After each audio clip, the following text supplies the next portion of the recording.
the horror my uncle tried to force me into. This is the story of a young girl whose life changed the day she discovered the true monster living in her own home. She grew up thinking her uncle was the only family she had left. He clothed her, fed her, and paid her school fees. To the outside world, he looked like a caring guardian. But behind closed doors, he was something else entirely. When she was still very young, maybe 9 or 10 years old, her life took a difficult turn.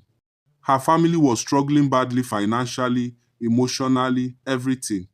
There were nights when she would go to bed hungry, not because she wanted to, but because the house simply didn't have enough. Her mother tried, her father tried, but life wasn't fair to them at that time. They weren't bad parents. They just couldn't meet all her needs.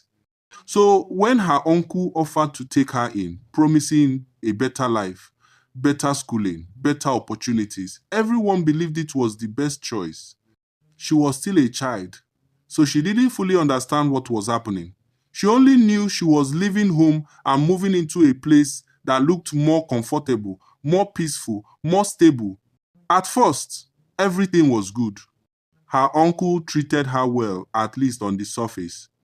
New clothes for school, good food, a quiet room to sleep in. I thought this new yellow dress would look wonderful on you. Oh, it's amazing. I love it so much. Sometimes he would even buy her little gifts, like hair clips or snacks, just to make her smile. She grew up believing he was the one person who truly cared. Years passed, and she adapted. She learned how the house worked, how to avoid trouble, how to stay quiet when adults were stressed. She became responsible, maybe too responsible for her age. Fast forward to when she gained admission into the university. Her uncle became even more supportive. He paid her fees on time. He bought her textbooks, gave her transportation money, even checked on her every weekend. To everyone outside, he looked like the perfect guardian, caring, protective, dependable. And honestly, she appreciated it. She felt grateful. She believed she finally had someone who treated her like a daughter. But what she didn't know was this: there was an evil plan living deep inside his mind. A plan she could never have imagined. At first, the signs were small, almost invisible. He started calling her late at night just to check on her. He began asking questions that felt too personal. Do you have a boyfriend? Who do you talk to? Where do you go after class?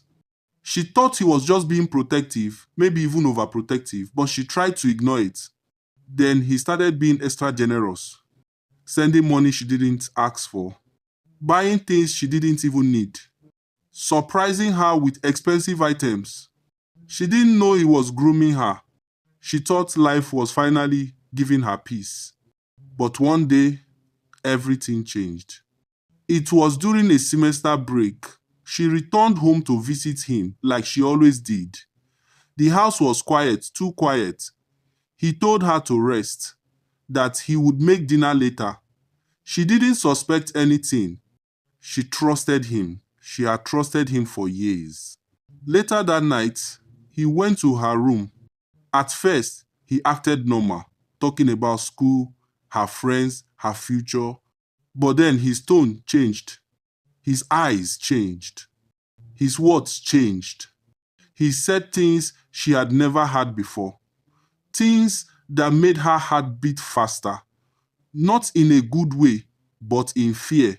She realized in that moment that every good thing he ever did, every gift, every kind gesture, every promise, it was all leading to this. He wasn't helping her out of love. He wasn't supporting her because he cared. He was preparing her, trapping her, making her dependent so she couldn't imagine a life without him. When she finally understood his intentions, she froze. Her whole body went cold.